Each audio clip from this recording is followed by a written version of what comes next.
Sejam todos muito bem-vindos a mais um vídeo aqui no Meu Mundo Otaku. Meu nome é Wellerson, tudo certo com vocês? E estamos de volta para comentar sobre as sagas do mangá de Yu Yu Hakusho e desta vez para dizer adeus, né? Para comentar sobre a última saga, que é a Saga dos Três Reis. Cara, que experiência incrível, né? Esse projeto foi muito importante para mim aqui pro canal e a minha experiência com a leitura do mangá de Yu Yu Hakusho foi simplesmente impagável. É uma nostalgia que eu tive ali que foi maravilhosa. Agora eu vou tentar rever o anime. Se eu não conseguir ver tudo, eu vou ver algumas cenas ali em especial, alguns arcos, né, algumas sagas que mais me marcaram pra eu ver como é isso em animação mais uma vez.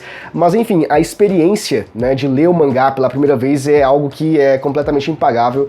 Eu gostei demais e a sensação de nostalgia, né, por conta do anime foi completamente estarrecedora, né, devastadora pra mim. Então eu gostei pra caramba disso. Ler o mangá e fazer esses vídeos aqui foi um processo que eu curti pra caramba, gostei mesmo de fazer. Então eu fiz eles não pensando em outras pessoas, ou pensando em views, ou qualquer coisa do tipo, mas eu fiz mais pensando em mim mesmo, em deixar registrado isso aqui na internet, mesmo pra mim pode ser, porque foi uma experiência muito agradável, e eu queria compartilhar também isso com vocês. Então todo esse conjunto de coisas fez com que essa experiência se tornasse muito importante pra mim. Então todo esse processo, né, e principalmente de compartilhá-lo aqui com vocês, é uma coisa que vai ficar marcada. Então, enfim, eu gostei pra caramba disso, e vamos comentar sobre o que acontece nessa saga dos Três Reis, que é uma saga bem interessante, comparada às outras, é bem curtinha, talvez ela seja a menor de todas, né? Então a gente tem aí sagas que compilam 6, 7, talvez 8 volumes, e aqui a gente tem no máximo 4, né? 3 ou 4 volumes ali, então é uma saga bem curtinha, e vamos comentar sobre o que acontece na Saga dos Três Reis. A gente começa essa saga com o Yusuke meio insatisfeito, a gente percebe que alguma coisa está incomodando ele, e isso inicia, né, começa essa questão da insatisfação do Yusuke lá no final da saga do Capítulo Negro, né, que depois que ele derrota o Sensui, que na verdade não é ele, mas é alguma entidade que toma posse do corpo dele ali naquele momento e mata o Sensui, então ele fica nessa ideia de tentar descobrir o que está acontecendo, e tem uma proposta, eu acho que é do Koema ou da Botan, não lembro direito, ali no final do Capítulo Negro, que fica a pergunta pra ele se ele quer continuar ali no mundo dos demônios e descobrir o que aconteceu, ou se ele quer voltar pro mundo dos humanos, e ele acaba optando por voltar pro mundo dos humanos, mas, porém, todavia, entretanto, ele volta, mas fica com esse questionamento ali, e isso deixa ele bastante insatisfeito com as coisas. Então ele acaba buscando meios ali de encontrar respostas, né, pra sanar essa grande dúvida do que aconteceu, e não somente a questão de alguma coisa ter apossado o corpo dele, que a gente vai descobrir o que é, e enfim, acaba que ele conversa eu acho que é com o Koema, ou é com a Genkai, talvez, direciona ele pra conversar com a primeira detetive espiritual. A gente tem uma conversa entre os dois ali que bom, narrativamente falando, eu não entendi muito bem a função disso, né, mas claro, o que deixou claro ali, porque obviamente tem alguma coisa por trás, mas a grande questão ali é que a primeira detetive espiritual, ela foi contatada por alguém do mundo sobrenatural para dar cabo do Yusuke, ou seja, para matar ele. E ela acabou não aceitando essa missão, mas o que deixa a entender ali é que agora o Yusuke, ele é uma possível ameaça para o mundo sobrenatural, porque agora ele é oficialmente um yokai, né? Ele é um meio yokai, ele é um demônio, então as pessoas têm medo do que pode acontecer, a lógica do que aconteceu com o Sensui, entendeu?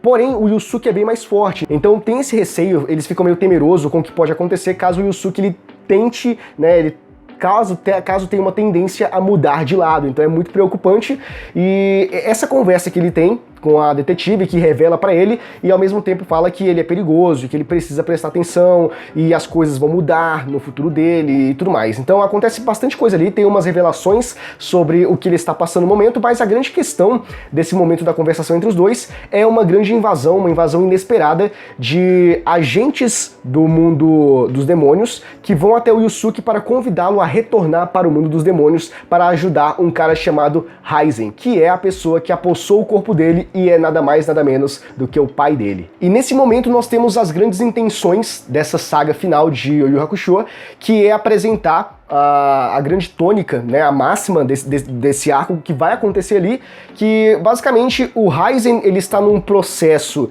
de morte, ele tá praticamente morto, ele tá esperando só alguns meses para isso acontecer, mas ele vai morrer porque ele não está mais se alimentando, ele se alimenta de seres humanos, e aí tem todo um contexto, né, toda uma história ali por trás para justificar o porquê dele ter parado de comer humanos, né? Então é interessante, caso tu não saiba o que é, eu não vou contar aqui, você vai ter que ler ou assistir o anime para descobrir, mas o que acontece é que o Raizen, ele está muito fraco e vai existir uma grande guerra no mundo dos demônios entre os 3 grandes reis ali que habitam aquele local, e basicamente é uma questão de poder, né? Quem vai dominar os locais ali, porque tem essa divisão. O Raizen é um deles, né? Dos reis ali do mundo dos demônios, que domina uma parte, e cada um tem uma visão, uma ideologia acerca do que deveria acontecer ali, né? Então começa a entrar em conflito, e isso vem há bastante tempo, acho que, sei lá, 500 anos que eles estão batalhando assim de uma forma meio Guerra Fria,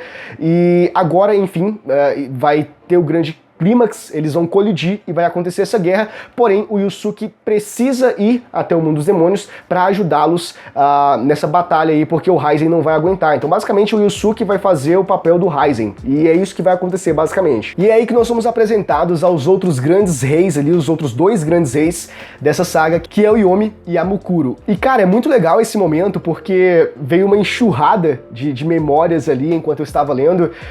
Claro, é um pouco diferente a sensação, porque você assistindo o anime, você lendo o mangá, tem umas sensações diferentes, mas a nostalgia que bateu ali pra mim naquele momento foi muito interessante. Pra mim foi bem interessante analisar pela ótica de coisas que acontecem ali no mangá, que eu não lembro se tá no anime, entende? Então, pra mim, foram coisas que eu li, que eu vi ali, que eu não lembrava de absolutamente nada. Então, eu não sei se tinha no anime e eu esqueci, ou foram partes que foram cortadas no anime. Principalmente o final do mangá de Yu Yu Hakusho, isso eu tenho quase certeza absoluta que não tem no anime, são coisas bem diferentes, mas desde a saga do Capítulo Negro, eu vejo que tem coisas ali que eu não lembro de absolutamente nada. Então pra mim foi uma grande surpresa, foi quase um primeiro contato ali com a obra em alguns eventos que acontece, que foi muito interessante, eu gostei. Acontece novamente nessa saga dos 3 reis, e ao mesmo tempo que tem esses momentos que eu não lembrava, ou que, sei lá, talvez não esteja no anime, ver a Mukuro, ver o Yomi, ver o Raizen novamente, me lembrou o momento em que eu estava assistindo o Yu Yu Hakusho, o anime, né, e que eu estava chegando no final, e toda aquela carga emocional, e tudo que aconteceu na época que eu assisti, porque não é somente a obra em si, mas é um conjunto de coisas, né, são vários fatores, é o momento que você vive, é quem você era as pessoas que faziam parte do seu ciclo, enfim, então tudo isso foi vindo à tona no momento em que eu estava lendo e revendo esses personagens tão importantes para essa saga. Enfim, depois de tudo isso acontecer, de ter explicado pra gente o que tá acontecendo ali e para o Yusuke o que ele precisa fazer, ele faz uma grande promessa para a Keiko, e essa promessa é bem interessante, porque ele precisa ir para o mundo dos demônios, né? Teve o convite e de qualquer forma ele iria, né? Porque desde o início dessa saga, do finalzinho da última saga, do Capítulo Negro, e do início dessa, ele estava com essa sensação de incômodo, né? Inquieto sobre a vida dele, sobre o que poderia acontecer, então de qualquer maneira ele iria acabar indo para o mundo dos demônios. Então basicamente isso foi só um gatilho, um pretexto para ele ir de vez, e antes dele ir para o mundo dos demônios e fazer o que ele tem que fazer, ele conversou com a Keiko e fez uma promessa para ela de que voltaria em 3 anos, e quando ele voltasse, eles iriam se casar. Foi interessante, esse momento é muito impactante, eu lembro dele no anime, e não sei, mais uma vez eu acho que no anime, pra mim, ele foi mais impactante do que no mangá, mas é legal esse momento porque eu acho que é nessa cena que ambos, né, falam um para o outro que eles se amam, né? O Yusuke diz que ama a Keiko e a Keiko diz que também ama ele. Então esse é o primeiro grande momento e único, eu acho, onde os dois falam abertamente sobre os seus sentimentos. E fica por isso, e a gente espera, a gente aguarda até o final da saga pra ver o que acontece, mas basicamente, já adiantando pra vocês, não dura 3 anos, eu acho que dura 1 ano e meio, ele volta e não tem um casamento, tá? Não tem a cena final dele se casando, como foi em Tokyo Revengers, né? Com Takemichi e a Hina, mas o final foi perfeito também, eu vou comentar sobre isso, porém, basicamente, é isso que acontece nesse momento, e é um momento muito interessante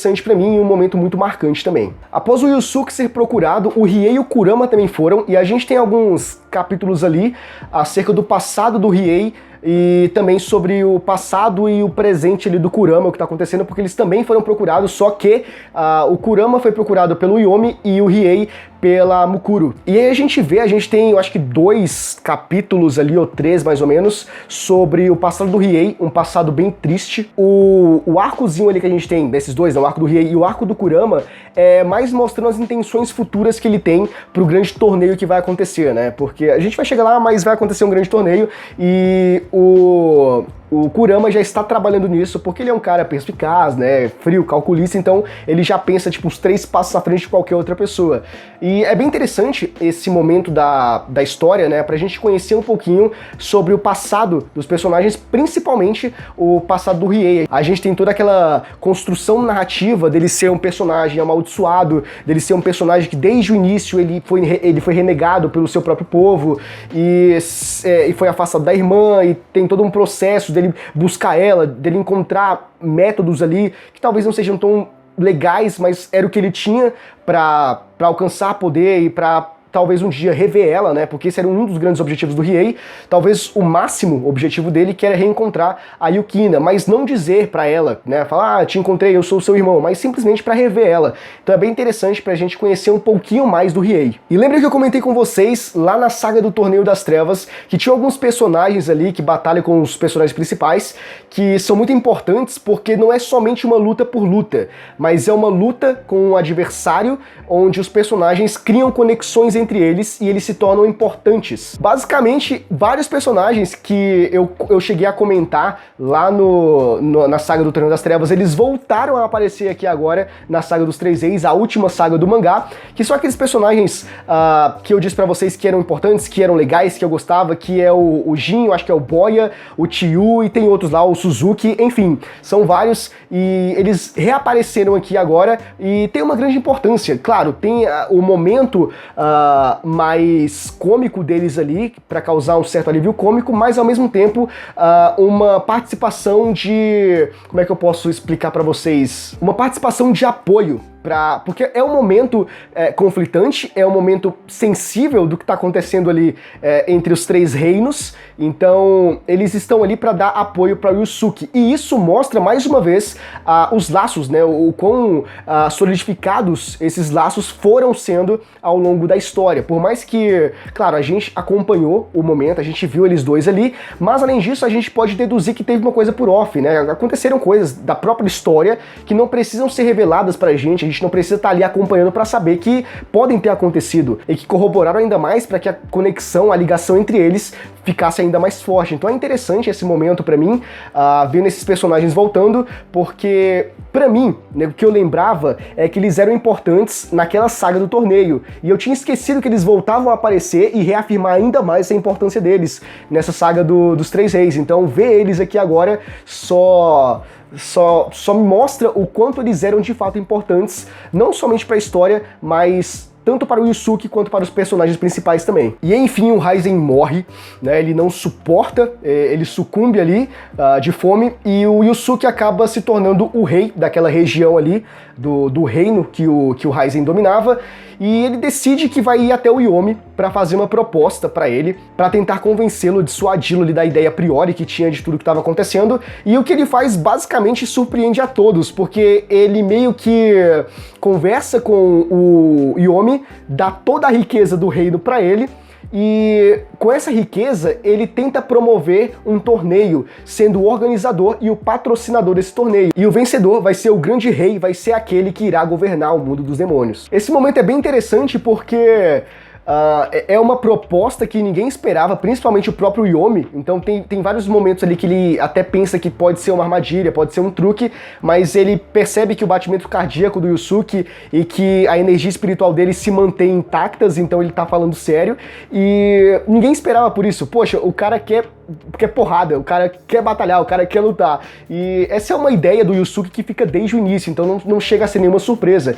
Principalmente essa ideia dele agir por impulso ou ter algumas ideias idiotas, né? Então, tudo isso faz com que o Yusuke seja esse personagem carismático, interessante e que seja normal, né? Seja uma coisa meio que trivial ele ter essas ideias idiotas assim, ou ideias que colocam em jogo a própria vida ou coisas muito importantes, sem ele pensar em nada disso, né? Então basicamente é isso que ele faz com essa proposta do torneio, e é legal porque mais uma vez a gente percebe o apoio que o Yusuke tem e como ele mobiliza todo o mundo demoníaco, né? Ele faz com que todo mundo largue o que estava acontecendo e passe a seguir agora a ideia dele. Então o cara é simplesmente um líder nato. Ele é o cara que influencia. E isso é muito interessante. E enfim, a gente começa esse grande torneio para definir o governador do mundo dos demônios. E resumindo basicamente aqui para vocês, porque o que acontece agora é uma série de lutas, basicamente o que acontece também na saga do Torneio das Trevas, que eu comentei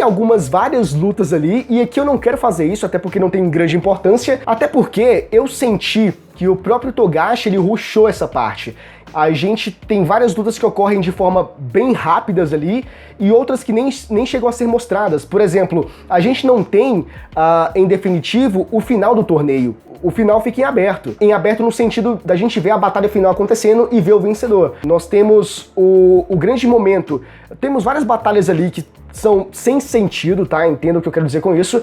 E o grande ápice, né? Quando a gente chega no clímax, que vai ser o Yusuke versus o Yomi, acaba aí. Então a gente não tem um desfecho. O que a gente tem posteriormente é o Yusuke comentando o que aconteceu. Então, o cara lutou com tal cara e perdeu nas quartas, foi pra semifinal e na final ganhou tal pessoa. Então a gente tem os desdobramentos do torneio pela fala do Yusuke. A gente não acompanha isso.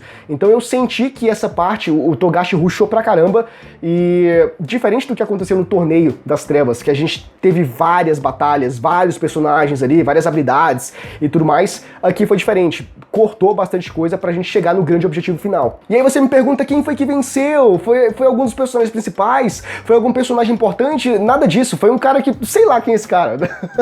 Ele simplesmente venceu e teve uma ideia ali, o mangá ele traz uma abordagem de sorte e azar, que, por exemplo, ele caiu num bloco X ali específico, e esse bloco meio que favoreceu para ele chegar na final e vencer. Eu não faço ideia de como ele venceu isso, porque tá na cara que ele era fraco, né? Pode ser que não, né? Pode ser que não, mas em comparação da construção dos personagens que tava tendo desde o início, do poderio, da força deles, que essa tecla era batida constantemente, ver que é um cara completamente aleatório que venceu, né?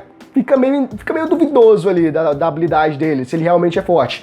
Mas acaba que ele vence, e ele é um cara meio pacifista, e ele vai fazer as coisas de uma maneira boa, tanto para o mundo dos demônios quanto para o mundo dos humanos. E depois que o torneio finaliza e o Yusuke volta para o mundo dos humanos, não somente o Yusuke, mas o Kurama e o Riei também, o Kuwabara, inclusive, ele ficou fora desse arco, até porque não tinha necessidade do Kuwabara ir para o mundo dos demônios para combater no torneio, até porque o Kuwabara é completamente humano, então não fazia sentido isso, mas todo mundo voltou ao mundo dos humanos, e nós temos uma grande revelação do Koema, né? Acontece várias coisas ali, se você quiser descobrir, leia o mangá ou assista o anime, tá? Eu não vou ficar comentando aqui, é só um resumo. O que vale mais é a minha experiência lendo, eu só quero compartilhar com vocês os pontos principais, né, por assim dizer. Mas o que acontece, em resumo, em síntese, é que não existe mais uma barreira que divide os dois mundos, né? Essa barreira foi rompida pacificamente. Então agora os dois mundos estão ali em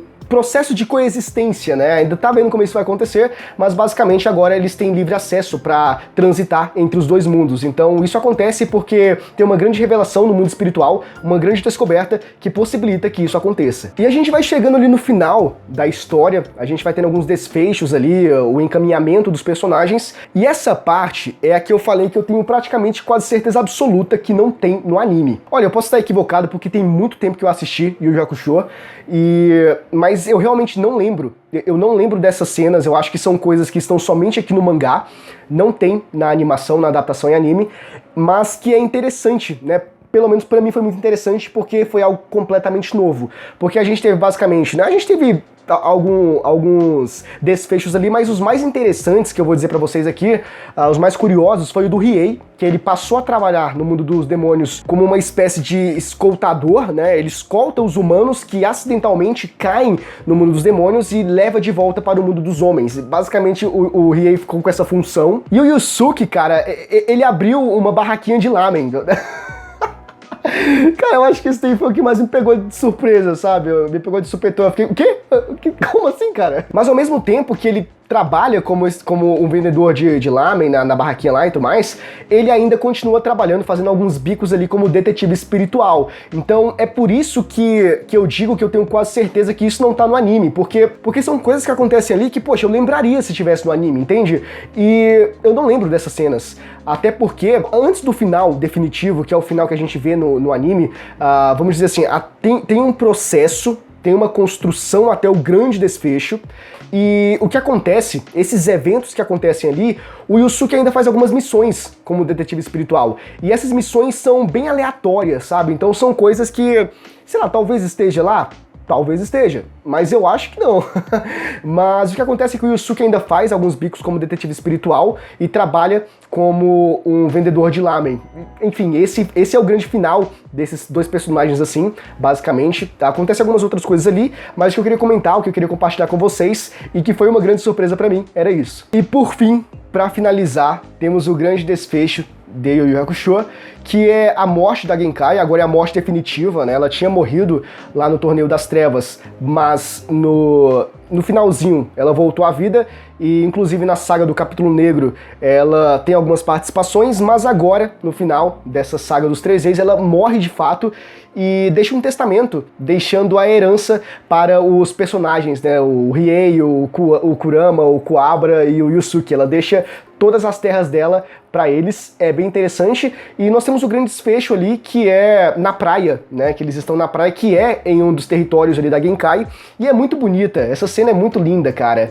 E é o que dá o desfecho para o mangá. Então a grande diferença, assim, a diferença máxima que eu notei foi mais nesse processo de finalização, sabe, antes do grande desfecho, do que no desfecho em si, porque quando a gente chega nessa cena da praia e a gente tem a relação dos personagens e todo mundo se divertindo e a gente tem aquela cena icônica da Keiko jogando água no Yusuke e o Yusuke jogando água na Keiko e tudo mais, a gente vê que não é muito diferente do final, mas agora como é construída essa cena, né, no anime é diferente do mangá, porque, claro, a gente, como eu comentei, a grande diferença tá na construção até chegar nesse momento do grande desfecho.